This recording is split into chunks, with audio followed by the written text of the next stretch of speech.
Most wood filament doesn't look like wood. It looks like brown plastic with splinters.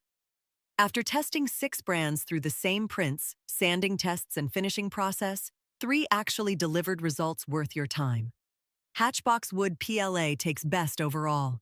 The raw print is nothing special, but after sanding and Danish oil, the grain pattern that emerges is shockingly convincing. Layer lines read as natural wood texture instead of obvious print artifacts. It printed 3 full spools without a single clog at around $25 per kilo. If color accuracy matters more than price, Prusament Wood Blend uses real walnut particles, and it's the only filament that actually looks like walnut straight off the bed. You're paying $40 to $45 per kilo, but the consistency justifies it.